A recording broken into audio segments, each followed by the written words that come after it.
Alright, so first, I'm sorry this is 2 days late. I'm going out of town next weekend, and I'm trying to catch up on a lot of work before then, so I haven't gotten around to recording. I apologize. While this last episode wasn't one of my favorites, it certainly was a good one, and that you really don't know what the characters are going to do next. You've got to watch the next episode, episode number 8, to find out what everyone's going to do. And granted, that's what the show always is. How are these people going to react? What are they going to do in this apocalyptic world? But this time, it's special. First, you have Merle, who the obvious answer is that he's going to side with the governor and fight against Rick and his group and try to kill everybody. But there's a couple of different things.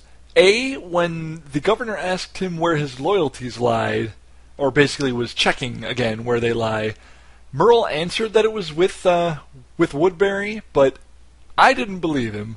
They probably filmed it on purpose so that you don't necessarily believe him, but still, I didn't believe him. He's going to want to not harm his brother. That's an obvious thing. He's spent his entire time since getting his hand cut off, well, since he cut off his hand, searching for his brother. That's what he wants the most. So to kill him seems counterintuitive and just emotionally wrong. But at the same time, he definitely wants to kill Rick. That much is obvious, and he has no qualms about hurting other people from the group, like Glenn. But at the same time, the governor also told him that he couldn't go after his brother, and has plans probably on killing his brother. And Merle's not going to like that, so he might betray the governor. You just don't know. And then the other side of that hillbilly coin is Daryl, who, again, the obvious answer is that he's going to help Rick and his own group in retaking Glenn and Maggie, and maybe even killing people from Woodbury and the governor himself. But then, of course, there's his older brother, Merle. He's not going to want to kill him, and it's crazy exciting to finally have them come together and see what's going to happen. But then thirdly, and probably most importantly, is the Michonne and Andrea conundrum. We know Michonne's going back to the city, and she's been very secretive about what she knows with Rick's group so far, not even telling them that Andrea's there. But is she going to tell them? Is she going to try and find Andrea? Will Andrea be accepting of her help, or will she have to put Andrea down because Andrea tries to kill Michonne? I know what you're saying. What? Whoa, what? Andrea's not going to try to kill Michonne. That's crazy. And I probably agree with you, because the obvious answer for her is that she's going to learn in some way or another what the governor's really been doing, what kind of guy he really is, and then go back with Rick's group at the conclusion of this Woodbury invasion. But there's a couple of obstacles barring that simplicity. The first being that she has a relationship with the governor. She definitely is really interested in him and won't just want to leave him on a whim. Even if he learns about the horrible things he's been doing, she definitely seems to be interested in him, and she also feels safe for the first time in a long time, probably since the apocalypse began, in Woodbury. She doesn't want to see the town go under, and doesn't want to leave it either. And then also, if you guys recall from the second season, there was a part of the show where Beth wanted to take her own life, and while Maggie and Laurie were desperately trying to protect her from that, Andrea let her.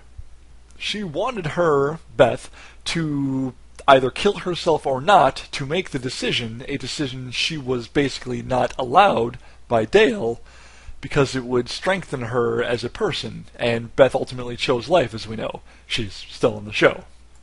And at that time, a non-relationship began between Maggie and Andrea. Maggie was furious with Andrea, told her to stay away from her sister, stay out of her house, and they basically hate each other. So she, Andrea, may learn of what happened to Maggie, the horrible threat of rape after being forced to strip, and not care that much. She may decide that her incentive to stay and protect Woodbury means more. Now that's obviously a pretty big stretch. Andrea's not that kind of person. Almost no one would be that kind of person. But I still think it's worth dwelling on a little bit. And since I brought it up, let's discuss the tortures that Maggie and Glenn went through. Now, Glenn's torture was obviously still that torture and was pretty bad, but really all that happened in the end is him being a stronger person. He's even more of the person he needs to be in this new world.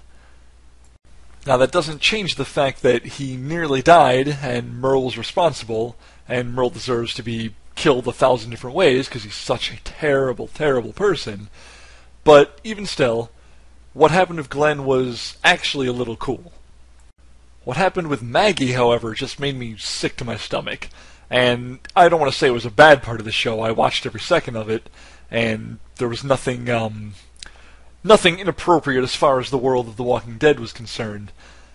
But man, it was tough to watch. I can't stand that sort of treatment of women, even if it's fictional and in a show. But I bring it up because of what it says about the governor. See, he didn't do it because he wanted to have sex with her. There was nothing physical about it. He not only has Andrea to take care of him, so to speak, but he didn't go after Maggie at all. He threatened it in the hopes that she would give in, and that's actually in a way worse. You see, if the governor at least did it because he got off on it, then that would at least make him human. A terrible human, one that deserves to be killed, but he was a human still, nonetheless. He didn't have that, though. He only did it to torture her and to basically screw over her mind, not her body. And that makes him a monster. He is an evil, sick monster. And just like with every episode, I'm going to wrap this video up by talking about how disappointed I am with Michonne. Yep, I'm still disappointed. I like her more and more, and I understand that she's like a golem. She keeps everything to herself. She doesn't trust anybody. All she does is be violent and be weird and not talk, really. But at the end of the 6th episode, when she went up to the fence and her and Rick stared at each other for a moment, the look on her face was finally pleading. There was finally something more human about her. And I actually felt bad for her, and I wanted to start liking her. And then cut to that scene in this week's episode, and she's looking all badass, and as if she's just angry at Rick for no reason, and the whole moment got ruined for me. I still think she's coming around, or better said, I'm coming around to her, but it's going to take even longer now.